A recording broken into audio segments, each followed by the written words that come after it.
This is episode 6 of the Conflicts of Interest podcast. I am the co-host Kyle Anslone, and I'm joined by the other co-host Will Porter. Will, how's it going today? Kyle, how you doing, man? I'm good. All right, I'm all right, Will. We are recording this show in the early hours of a very, very significant date, on the American calendar, 9/11. And so we're going to start off the show today by talking about that and then get into a couple news stories before we wrap up. But we want to spend a lot of the time on the show today talking about that just because, I think for me and Will, that this is a day that has obviously defined a lot of our lives as, we now dedicate ourselves to ending the wars that started pretty much starting around this time. So we'll get into all of that, but just real quick, if people could be sure to check out the YouTube channel, Conflicts of Interest, and the Twitter account at con_interest, and then make sure you're subscribing and following us, and that way you're getting all the updates, all the new episodes of the show, the clips we put out, and all the other cool stuff. And then anywhere else you come across conflicts of interest, you listen on iTunes or whatever, leave the show rating and review if you can. And if you're subscribed to the old foreign policy focus feeds, switch over when you got a minute to think about it. But we'll keep those open as people transfer over. We want to make sure first and foremost that people are getting the content, and then we'll focus more on getting them on the right feed. So, Will, well, maybe we'll start with probably the most unique thing about the commentary people will hear from us today, and that is we weren't adults when 9/11 happened. I was in elementary school, and I know I'm 1 or 2 years older than you, so I'm assuming that you were at least you're probably in first grade or kindergarten. I think I was like, I forget. I think I was like 8 or something. So I must have been like second grade. Okay, all right. Oh wow, Yeah. yeah. I was in fourth grade. I remember afterwards. One of the things that everybody told me was you're always gonna remember exactly where you were at this time, and that does is the case for me. Yeah. Every morning before school. I was during Central Time then, so I actually wasn't at school by the time that this had happened. We were in my friend's living room, and his mom's getting us ready to go, and just as she's about to turn off the TV, like this starts to happen. I remember it was probably the first time in like 2 or 3 years I was late to school because like my friend's mom like couldn't stop watching TV, and for the large part on 9/11, I just like really couldn't conceptualize like where even New York City was. I was Right. just a boy from the Midwest. I think I actually had traveled to like upstate New York when I was 3, but like actually understanding what New York City was just absolutely foreign to me. Later on in trying to concept like what Afghanistan is ends up being the Yeah. same thing. But Will, I don't know, just do you have like any similar story of like, your experience of like finding out what 9/11 like what was developing on that day, or did you make it to school before this all started? Yeah. Yeah. Actually, I didn't even hear about it until like later in the school day. It was like right near the end. And a bunch of people up until that point had been pulled out of class. Like their parents had come and got them from school. I don't, for whatever reason, they thought maybe more terrorist attacks were going to happen or something. But a lot of people were being pulled out of class. I remember being kind of confused, and I distinctly remember my little 8-year-old brain thinking it had something to do with the West Nile virus. I remember thinking that, like, I wonder if there's like some kind of virus outbreak or something. That was what my brain was trying to think, or was trying to, sort out what was happening. But when I got home, though, that's when I saw it on TV. Like, I saw the, pictures of the smoldering towers and stuff on Fox News, I think. And yeah, that's like burned into my brain forever. I was in my parents' room, and right there, I'm watching it on TV, and yeah, Right. definitely remember that forever. Yeah, there's 2 or 3 other things about that day that stand out.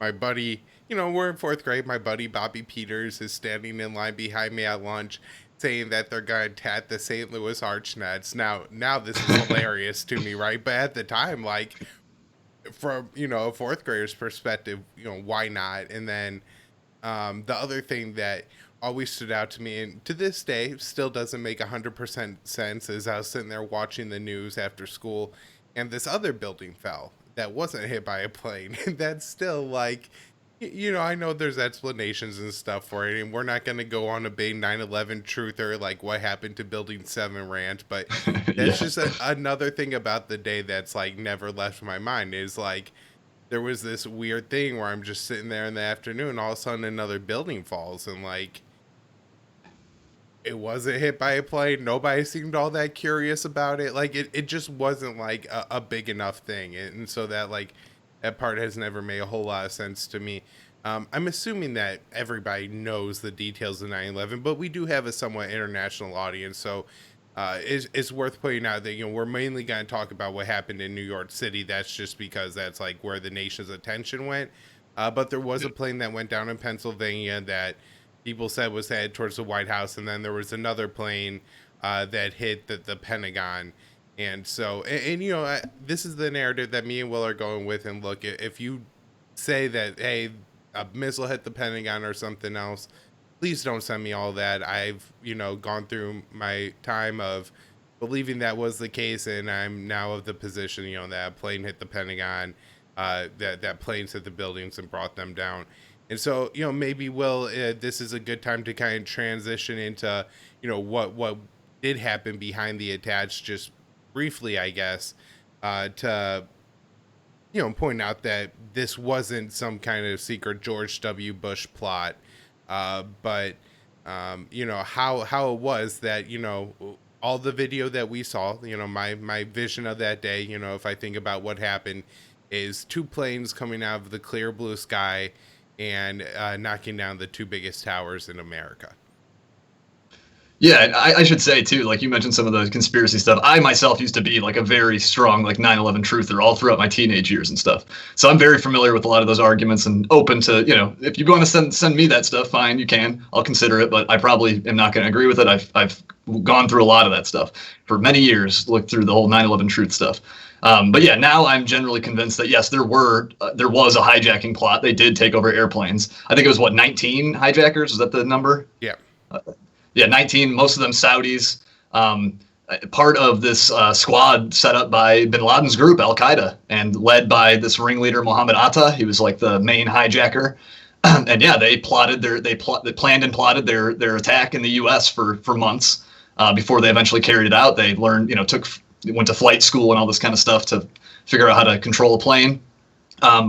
And yeah, like this, I do believe this was a plot. This is before, you know, there was a TSA and stuff. The airports, it was a whole different world in terms of that, in terms of like getting onto an airplane with box cutters or something. As the story goes, they had box cutters they took over the airplanes with. That was a lot easier back in 2001 than it would be now, say. And even now, the TSA still misses like 80 or 90% of the weapons that people try to bring through when they test it.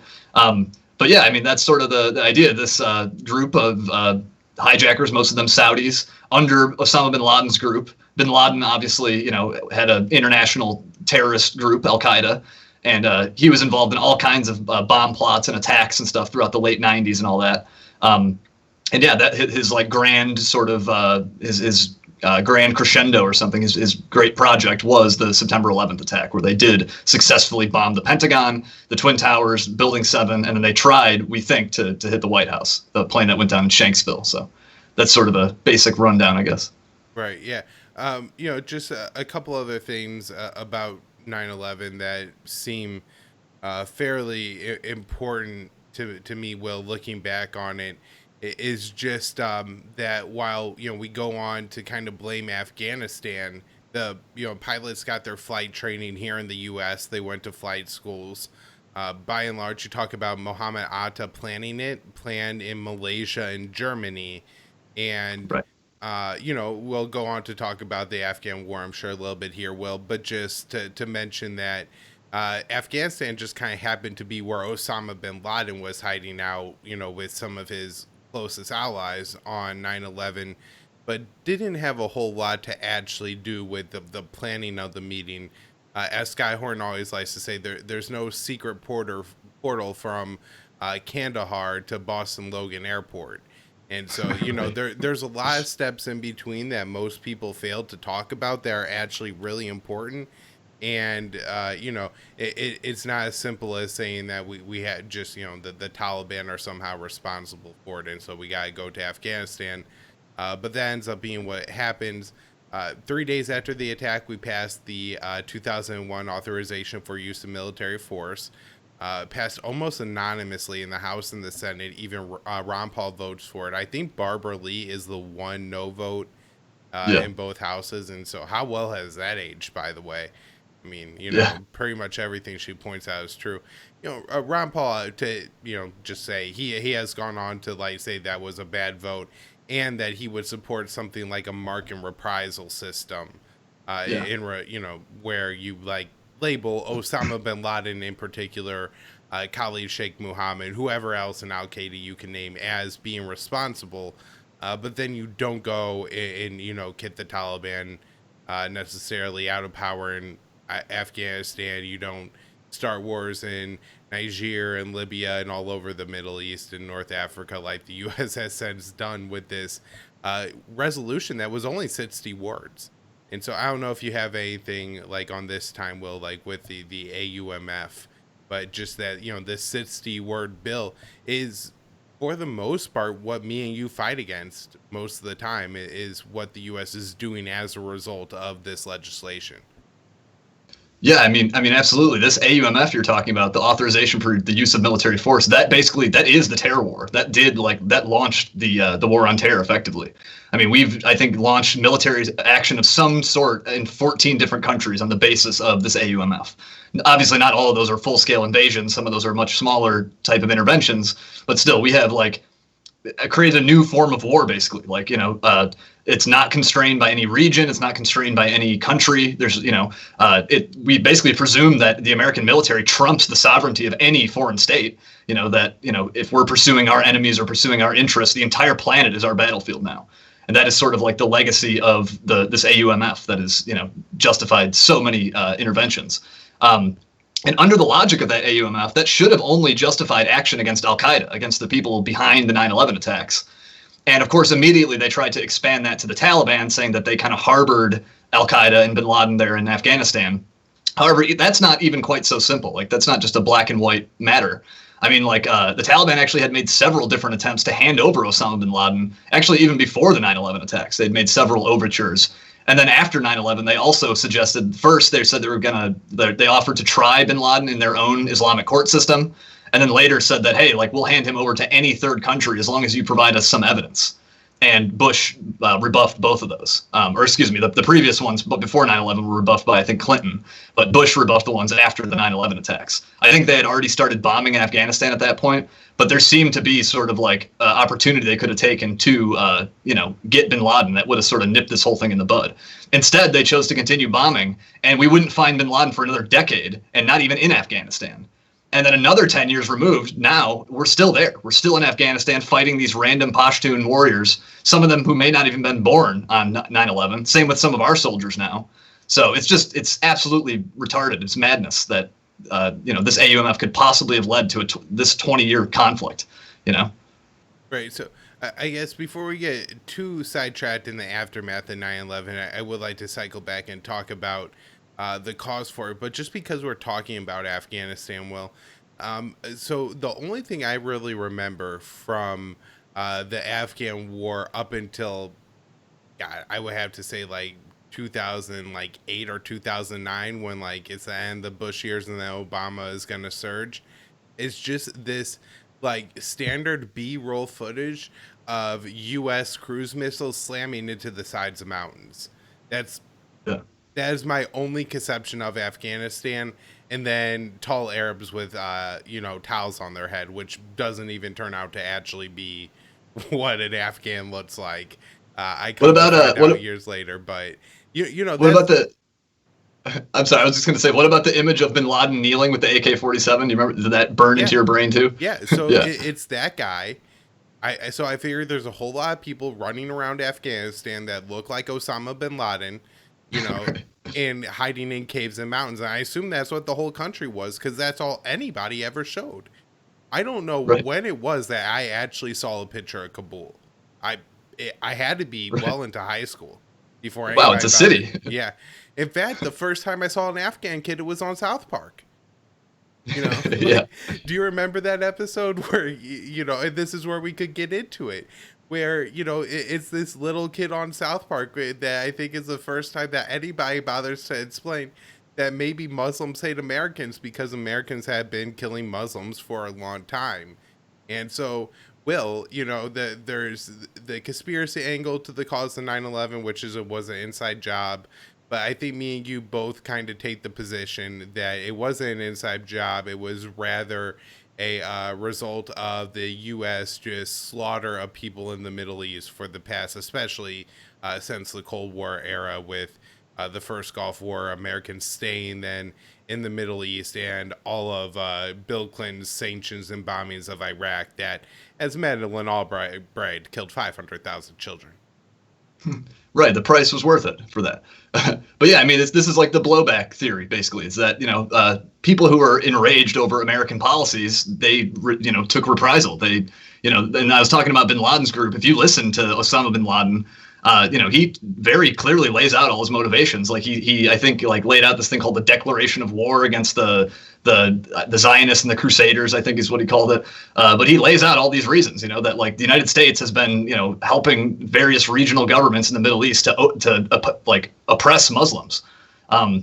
He specifically would cite, as you said, the sanctions on Iraq. Particularly, Bin Laden was enraged about the deploying American troops in the land of two holy places of Saudi Arabia, the land of Mecca and Medina, the real Holy Land. And yeah, I mean, that was sort of Bin Laden's whole tact here, was that the Americans are, they help to oppress the Ummah, the international Muslim community in all kinds of different countries, not only in Palestine, not only in Iraq, not only, India, siding with India against its Muslim. There's all kinds of, motivations that Bin Laden cited, but largely it was, American policies and American, helping regional dictators to oppress local Muslims.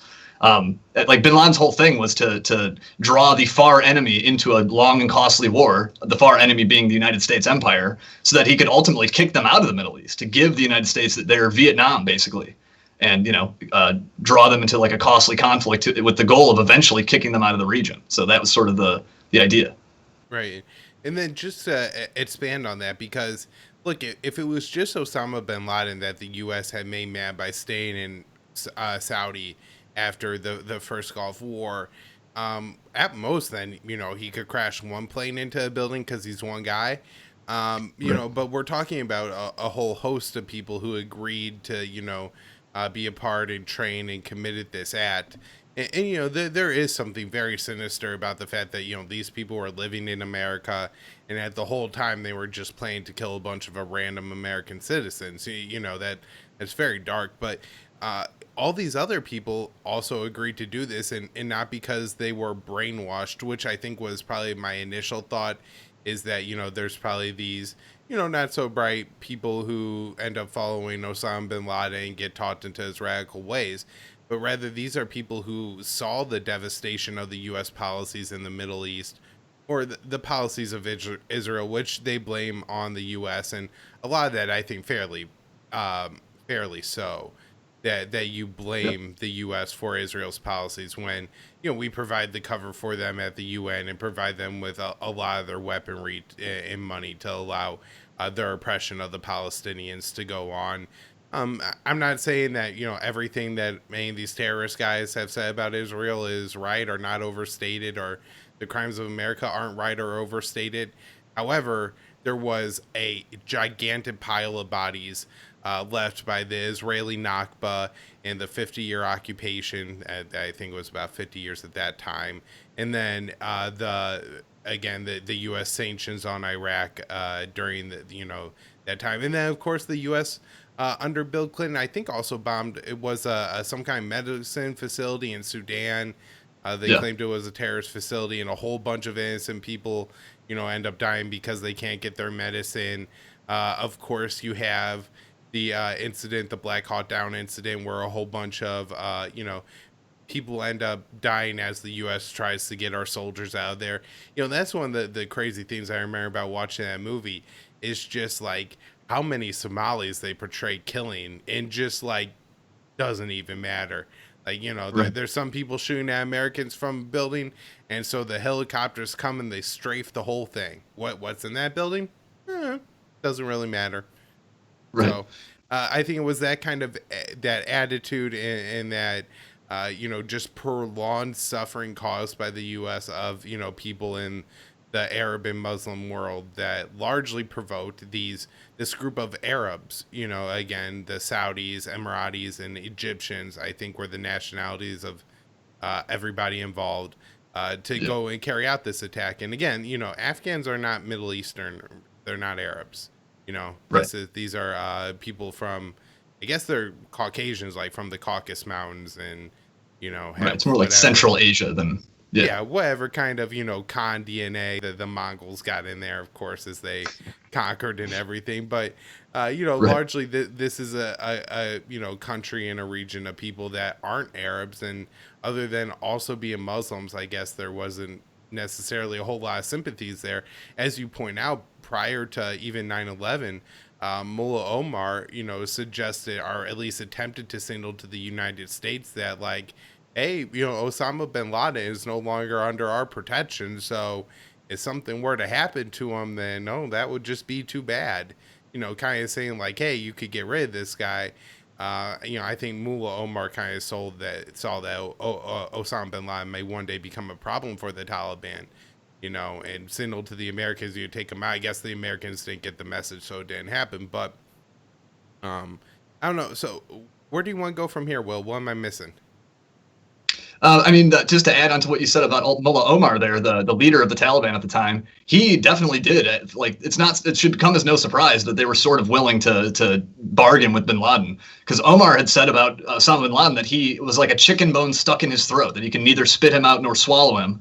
And so I think it's pretty clear that bin Laden was a nuisance to Omar and the Taliban, that they were not just like really close friends or something where he's going to do everything to protect him.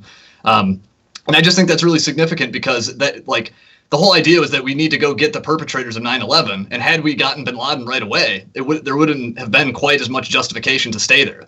Him just being out in the world, like, that sort of provided this ongoing forever justification to continue invading countries and to going to war places.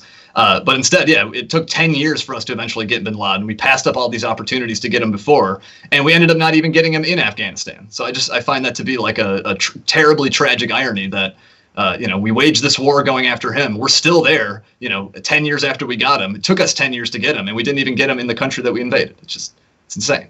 Right, and maybe we'll have to interview Scott Horton on the early days of the Afghan war and how it was that Osama bin Laden doesn't get captured by the U.S. But for anybody who doesn't want to wait for me to interview Scott for that, just read that great book, Fool's Errand. It's on the bookshelf up other side, right behind me over here.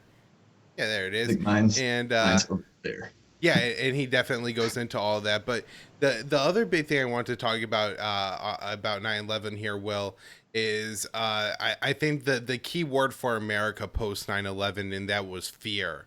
And so I have this article here published by Peter Van Buren at the American Conservative earlier this week.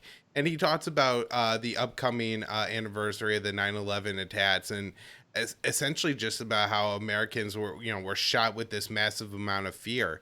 And that was certainly how I felt. I would say that, like, definitely in middle school, there was like anybody who, at least dressed in any way like Osama bin Laden was a potential threat to my life, was the kind of way that I felt. I had was just like around like quite a bit of like right wing kind of talk radio. And so, like, I heard Hannity and Rush and everybody going off about how dangerous this guy was and how dangerous that ideology was, and how, we really had to go get him. And so, as Peter Van Buren explains here, things like the Patriot Act and the war in Afghanistan and Iraq and all these other countries were just what Americans had to do to alleviate their fears, and just how much you could push people based on the sense that they were afraid. So, that's kind of why I wanted to ask you, Will, is if you had at all like the same experience where, I guess, after 9/11 for me, I was, tuned into enough of the news where I was definitely able and did pick up the real fear that, they were trying to instill in people.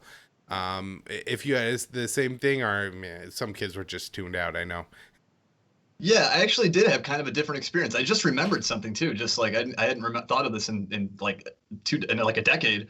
I remember hearing it was, couldn't have been more than a year after the 9/11 attacks. I remember hearing that a Muslim girl in my community, in my neighborhood, someone had thrown rocks at her or something. And I'm just remembering now that I thought of that. I thought that was really unjust and horrible at the time. So I don't think I actually did fall into the fear quite as much. I think I was in more of like a progressive environment or something where like I didn't think that like anyone who looks like that must just be, their life is forfeit or something. But for the most part, I was sort of just like, oblivious and tuned out. I only kind of came back to it a couple years later in the form of being a 9/11 truther kook.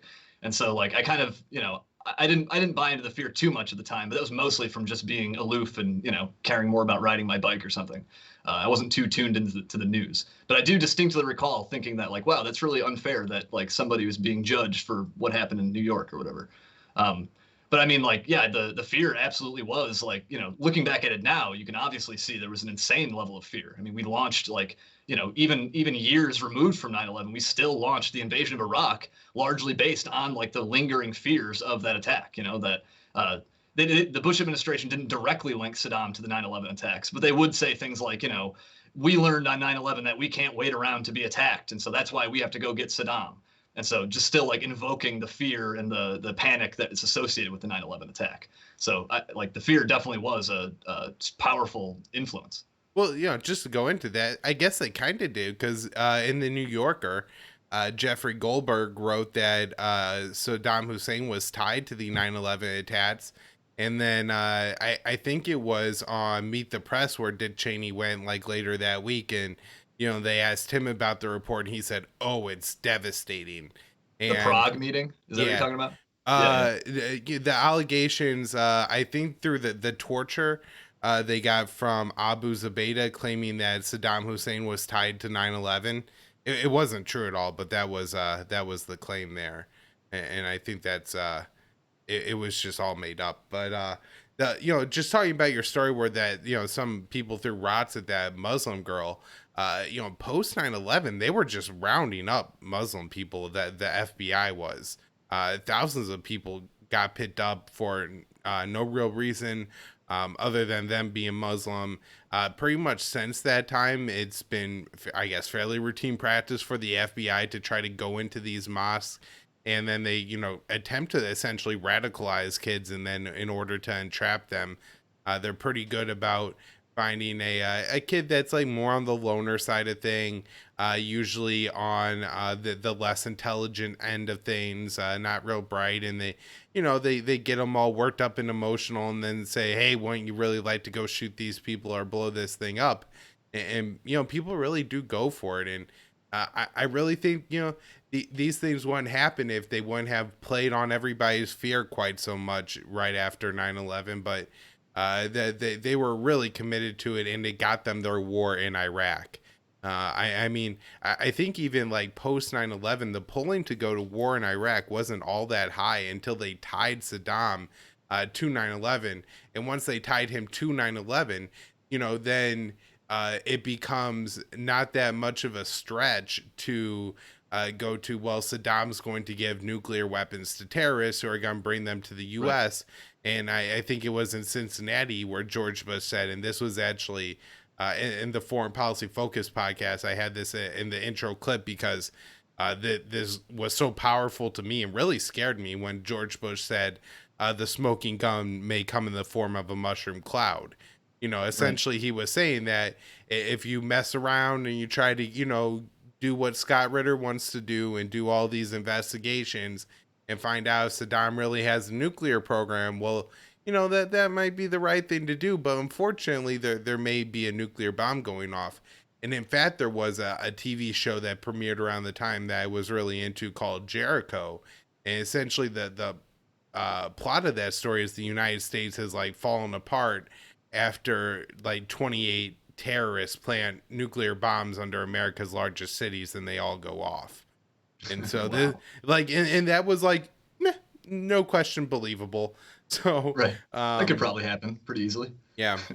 Anyways, in the Van Buren article after this, he kind of goes and explains that like, look, now it's like a weekly thing where there's like something that has to stoke a huge amount of fear, whether it's Trump is owned by Vladimir Putin, North Korea, the Boogaloo Boys, COVID. Iran, China. Right. Every week there's like some existential threat to the lives of millions and billions of people that must be addressed. And so you would like, I guess in part, I would think that people will eventually just kind of burn out on it and tune it out. But it seems rather that people are just, willing to throw whatever kind of power they need to the government to basically be like, make us safe and fix our problems. And so, that certainly happened after 9/11. We ended up in, I don't know how many different wars now or places we've actually bombed, but seven's a pretty regular count. And I want to get into At least 7. yeah, I want to get into the count or the some of the stats behind that. But if you have anything else to say on the fear, Will, I'll let you go. No, I mean, I guess I would just like I don't have so much anything on the fear, but just like I think the invasion of Iraq is an important point to swing back to, just because like I don't think we would have had we not had a 9/11 attack, I don't think we would have an invasion of Iraq. And with just the invasion of Afghanistan, I'm not sure that would have launched the whole war on terror. Like I think we needed to invade Iraq to make that happen, and so I think that's like extremely significant that that even years removed from the attacks, we still were able to use that to justify our invasion of Iraq.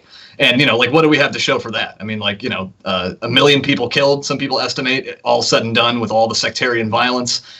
We empowered all the Iranian factions, which we're now still living with that kind of that fallout, and we're still using that as a justification to intervene. And then we also empowered the Sunni Islamic faction that eventually became the Islamic State, Abu Musab al-Zarqawi's group, Al-Qaeda in Iraq. So again, I just think these are like these are the legacies of this day of 9/11, and they're continuing now. Like we're still seeing the fallout from that. Right. Well, the most famous torture prison the U.S. had is or has is of course Guantanamo Bay, but there was also Camp Bucca and Abu Yeah, Ghraib in Iraq, where the future and now deceased leader of the Islamic State, al-Baghdadi, was at least in those camps and a witness to American torture, if not a victim of it himself. And so, that's right. this is another thing, just to talk about the fear that like Americans knew that we were torturing, at least towards the end of the Bush administration. Americans were aware. Like these very disturbing pictures came out of like this woman holding a naked man with like a dog leash, and just forcing all these naked men to be together, or the famous picture of the hooded man standing on like the bots, and it looks like a torture dungeon and stuff like that. That scared me. I remember that picture was frightening to me as a kid. That was a scary looking image. The guy with the hood. Well, my kind of experience was everybody around me justified it. Not everybody around me, but like kind of the media I was in touch with justified it and said that this Oh, is what jeez. we have to do to stay safe. And so, yeah, again, like at this time, I'm maybe in high school by this point, but I'm still as a kid. And what the hell? It makes a lot of sense to me that like, if the experts are saying that this guy is former CIA, this guy is former FBI, and they're saying like, listen, I know the liberals are nice people and they're trying to help the country, and they just want us to do the right thing, but listen, I know who these terrorists are. I've been surveilling them for a long time. They're evil people. There's nothing we could do, so we have to do all these really bad things to a lot of people, or we're going to have another 9/11 here in the US. And that was such a powerful line, is we're going to have another 9/11 in the US, and so we have to remain at war, remain doing all these terrible, nefarious things, whether it's torturing people, because if we don't, they're going to kill us, and this is really the only option that we have. Right, right. um yeah, so now I want to move on. There's a great study that came out this week. I think in part it was put out by the Cost of War Project over at Brown University. And then Yeah. the lead author on it is this guy, David Vine, and he has a write up on it at this is Responsible Statecraft. And so I got, for people watching, I got like a picture up here of a map, and then some of the counts that they come up with. But the headline of the piece is "Million Displaced by U.S. Combat Since 9/11," and then the big number that everybody points to is was it 37 or 39 million people at the 37. very Yeah. 37 million people at the very minimum now have been displaced by the U.S. terror wars. Now, a lot of these people have been able to return home, but certainly not all of them. He counts 5.3 million in Afghanistan, which is 26% of the pre-war population. 33.7 million Pakistanis, 3% of the pre-war population. 1.7 million Filipinos, 2% of the pre-war population. 4.2 million Somalis, 46%. 4.4 million Yemenis, 24%. 9.2 million Iraqis, 37%. 1.2 million Libyans, 19%. And 7.1 million Syrians, 37%. And so, I mean, these are crazy numbers. Well, imagine if 37% or even, 19% of your community was displaced by some violent action. I mean, I guess the number of people displaced maybe in a city like Kenosha from the riots is closer to like the 2% from the Philippines, but this is crazy numbers of people who are forced from their homes because of this warfare. And we're looking too at millions of these people aren't even forced, to a different, maybe a temporary refugee camp in their own country, but rather forced to flee overseas and into even more dangerous territory at times to try to eventually wind up somewhere safe. Yeah, I mean and like you mentioned the figure of 37 million, that's just the lowest, most conservative estimate. I think their high end estimate was 59 million people displaced. And that's just in American wars launched since 9/11. And that actually doesn't even count like some of the smaller American interventions. I think this is just Afghanistan, Iraq, Pakistan, Yemen, Somalia, Philippines, Libya, and Syria. But there's all kinds of other stuff like, AFRICOM's all, very busy in Africa. There's other interventions they're not including that have, of course, smaller, impacts. But nonetheless, I mean, we're talking like with some of these other countries, like Somalia, you said 46% of the whole population was displaced. Yep. That's like insane. That's like a devastating, society ruining kind of like phenomenon. Again, like you're saying, imagine half of your community just like being forced to flee and then having to come back and like I don't know, just the disaster that brings. People aren't working, like your society basically shuts down when that happens. So it's Right. devastating. Well, and then, just what that says about what's going on, too. I'm sure that if 37% of the population's displaced, that the unemployment rate has to be close to or higher than that. And, Right. nobody's got a job. Everybody's living in these miserable refugee camps. A lot of times they end up getting run by criminals and gangsters. The either UN or whoever internationally ends up getting involved in coming in distributing aid almost all the time. They had said like the a percentage of time that the aid workers end up essentially exploiting women is massive. This was a Children big too. story. Yeah, coming out of like Syria post ISIS is just like all these women saying, they had to like expose themselves or trade sexual favors to get food in these camps and stuff like that. I want to talk specifically about the Syrian numbers because this guy got a whole lot of pushback on his study, particularly about Syria, from a whole bunch of the crowd that were the advocates of all these policies post 9/11 and all these wars that we've since gotten, and people who grew up with the Cold War mentality, and the second that there was 9/11 exploited to every degree to get the massive U.S. war across the Middle East and North Africa and Afghanistan and everywhere else. But particularly in Syria, they complain that like, hey, this is Assad's war. That you can't count the displaced people from the U.S. They specifically only count the provinces that the U.S. was involved in post 2014 when we started carrying out our overt operations against ISIS. So that this isn't even counting all the people that like lost their homes from the terrorists that we funded from 2012 on. This Right. is It's Timber only Sycamore, yeah. right. This is only counting the stuff that happened east of the Euphrates. The people who lived in Raqqa until the U.S. blew up their home. Right, that's what we're talking about here, and not to mention, and as you said before, the entire, Islamic State of Iraq and the Levant, or whatever people want to call it, was originally the Islamic State of Iraq and was created as a result of Bush's invasion of Iraq. the second one. So I don't know.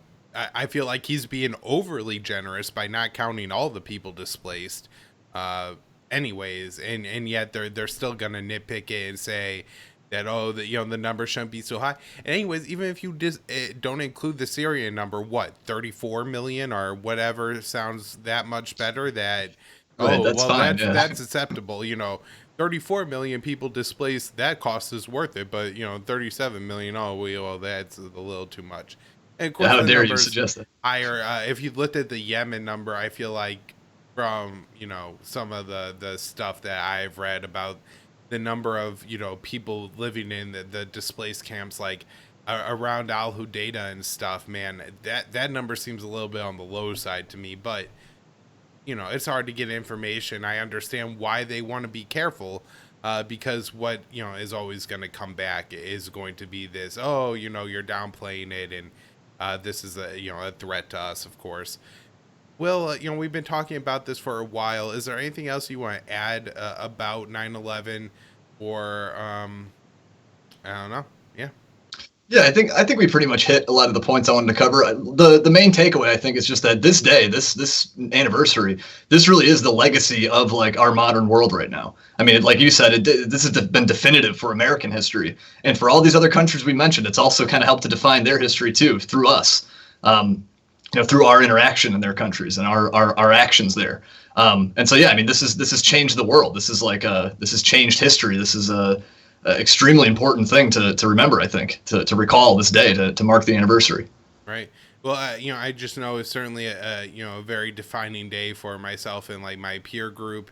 A lot who end up joining the military and serving at some point in Iraq and Yeah, Afghanistan. geez. Um, or just all the wars that we've been involved with, all the fear, the fact that when we go through the airport now, if I wear jeans, the guy grabs my balls every time.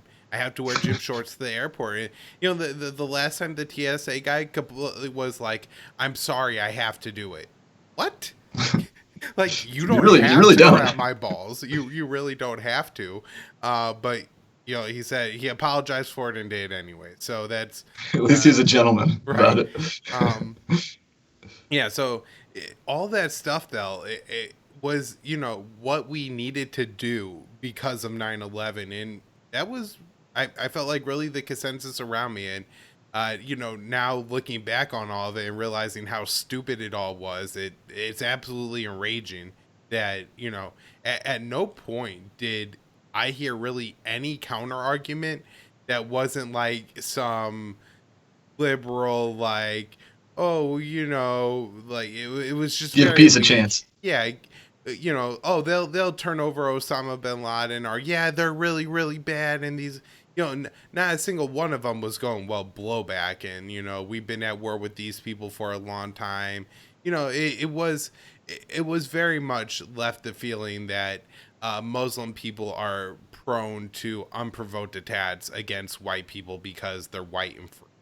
That was really for a long time the legacy of 9/11 for a lot of people. And I think, fortunately, that isn't necessarily the case anymore, but like, the wars have just become such an ingrained a part of our society that they continue anyways. Even now you have Donald Trump trying to get out of the wars, and the same liberals who may have been weak in 2002 and 2003, not wanting to go to Iraq, are now saying, what, we can't get out of any of these countries. Donald Trump's crazy for trying to do it. So I think Joe Biden Right. said he's going to leave troops in the Middle East. And this is where we're at on it. But let's move on and talk about some news stories. I got one here that you have. That I think you actually wrote up at RT. Will, Yeah. so tell us all about it.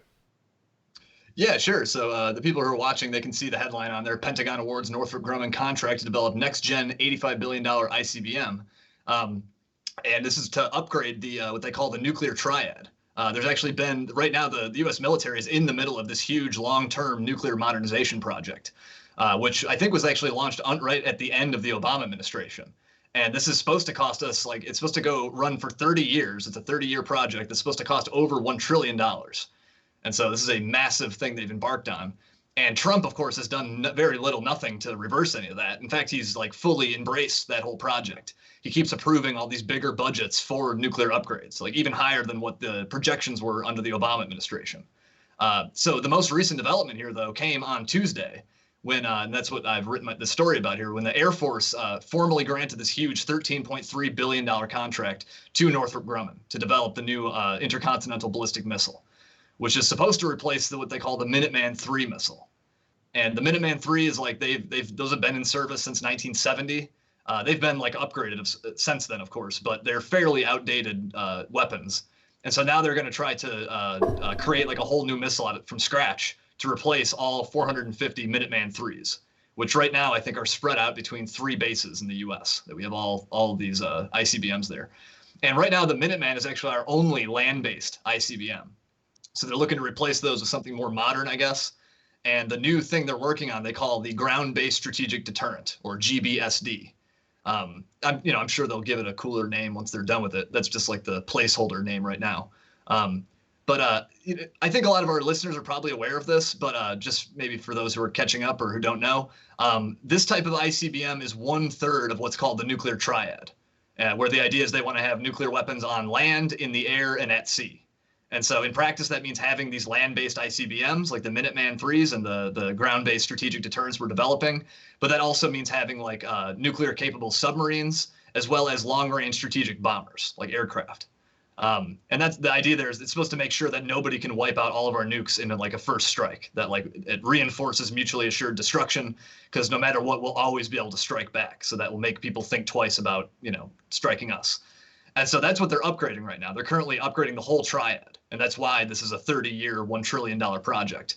And they've actually already started on developing the B-21 Raider bomber, a long-range bomber, and the new Columbia-class submarines, which will be nuclear capable. And so the latest thing here is this ICBM that they're giving to Northrop Grumman. And this is just the first stage of that whole thing. Like the headline of my story said, the ICBM is supposed to cost $85 billion throughout its whole life, like when all is said and done. But Northrop Grumman has been given the first stage of that contract to start developing and designing this new missile. And Northrop, they're not quite as big as Lockheed. Lockheed's like the biggest, but they are in like the top 5. And it wasn't actually that surprising they got this contract either. They were the sole bidder left on the Air Force bidding thing. Boeing was supposed to, they were also in the running for a while, but they dropped out last year. There was this big complicated dispute over acquiring the motors for the ICBM, and they eventually just gave up and dropped out. So yeah, Northrop has now been contract. And I think this is kind of funny because we were just talking about Trump, him talking about the military brass and how they're always serving the arms dealers.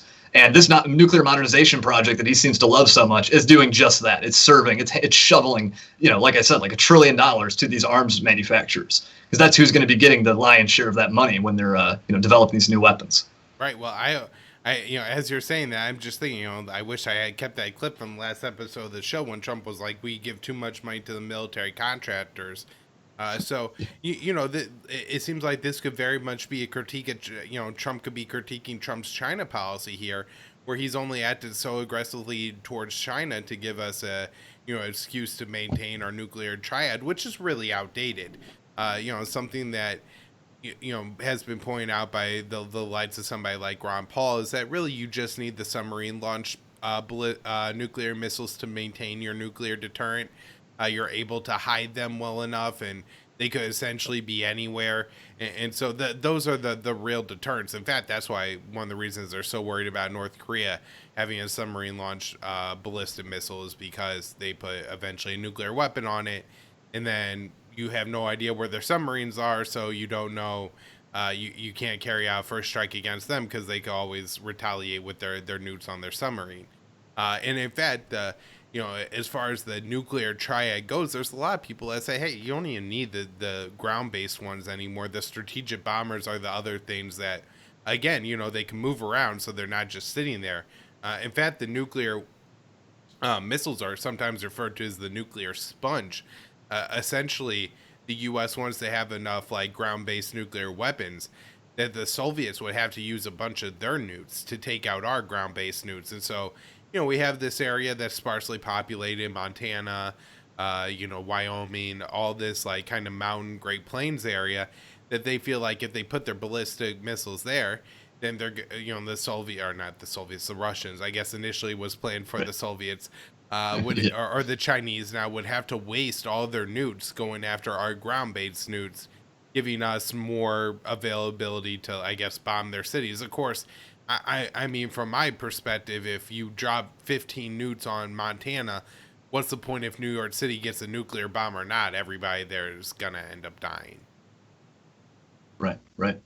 So yeah, the nuclear sponge thing is silly. Also, I mean, you would think that people in these states would be. I mean, I'm eventually going to live in like a mountain state. I don't know how close the nearest nuclear sponge is to You're gonna be in the sponge, Denver, dude.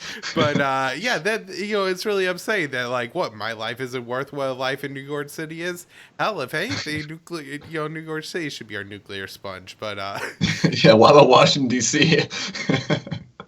yeah, so we don't need to be wasting this money here. One thing I was thinking about, Will, is like even if they like took like this and divided it into, let's say, like 10,000 pieces, and distribute what that would be like $133,000 to 10,000 people. Like, who wouldn't raise their hand and be like, yes, that is a life changing amount of money if I get that? Right.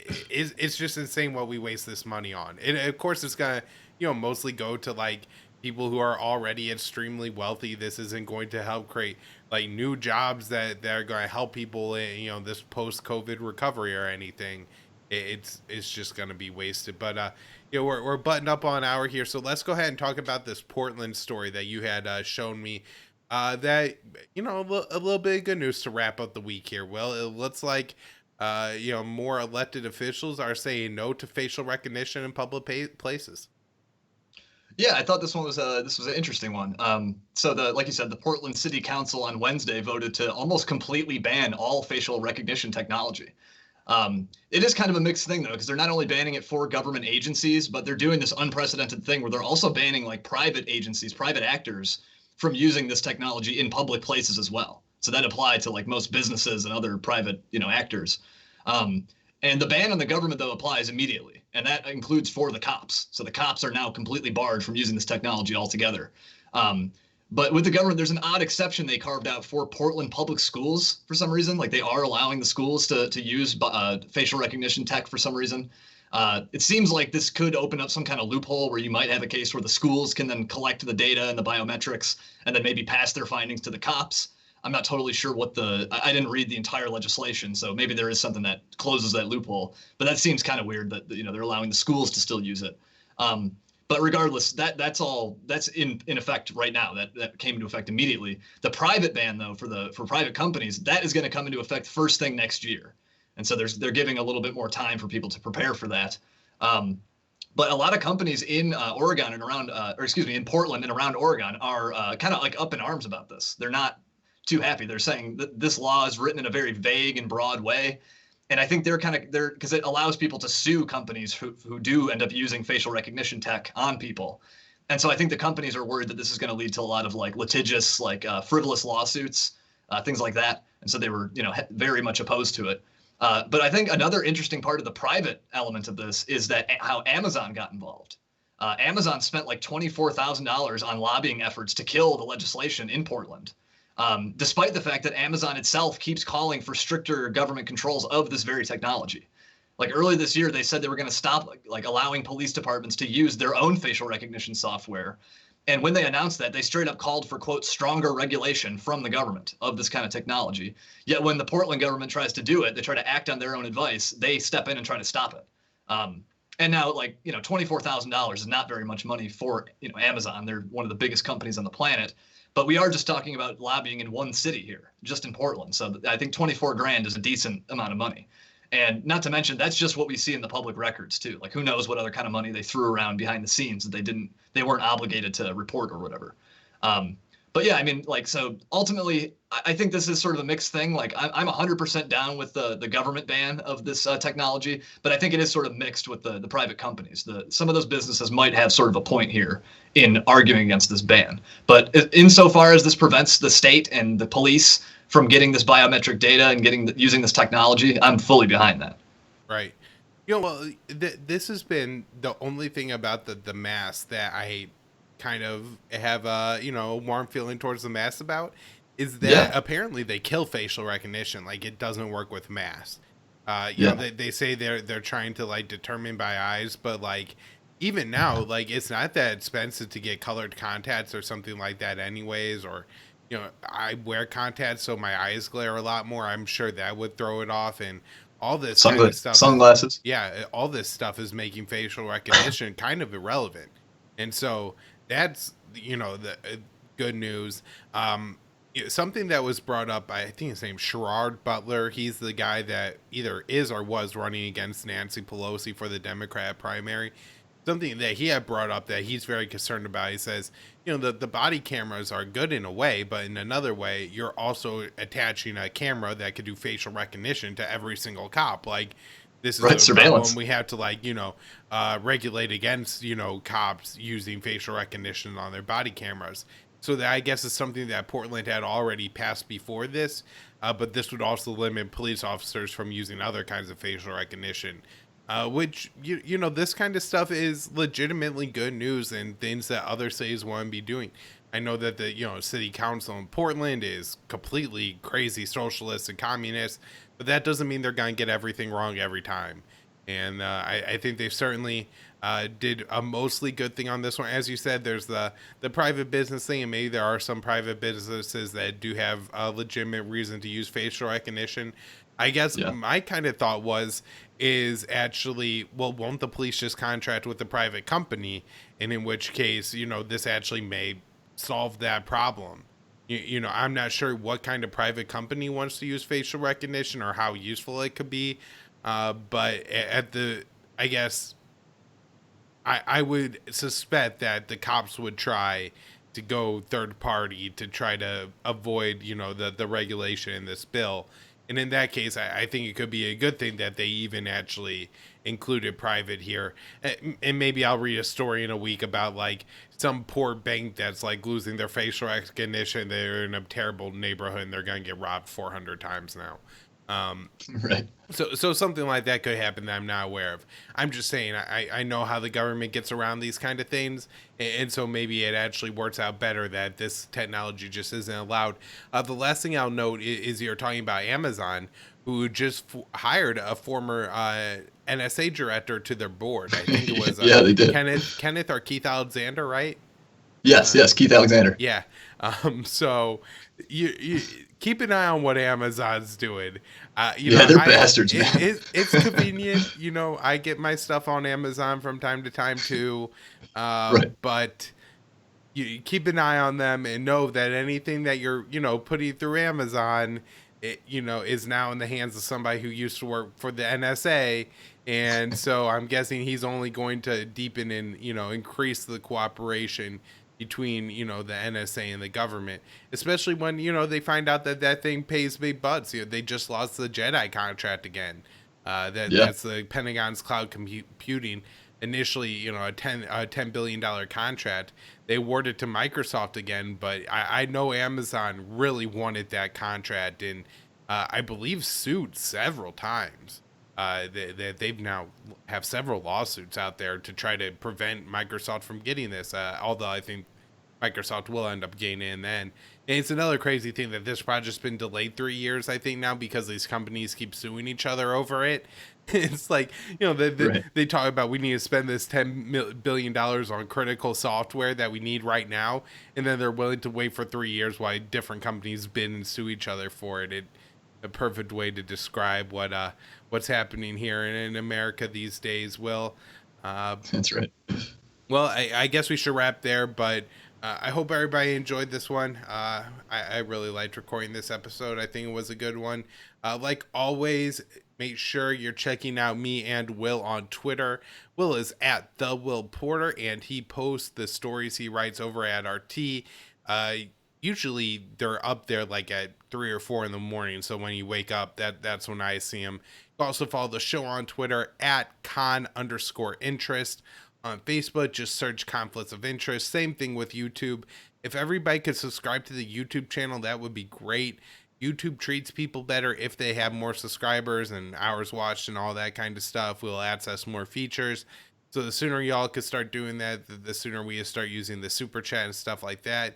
And then we're also looking at getting the Patreon page rolling. Let us know what we could do that you would be willing to give us some money for. We could do maybe some kind of bonus show, Will, or take some Yeah. questions, early access to content, any kind of like archived stuff that I have, I would certainly make available to patrons. But if you got other ideas, let us know, and maybe we'll get really pushing that in the next week.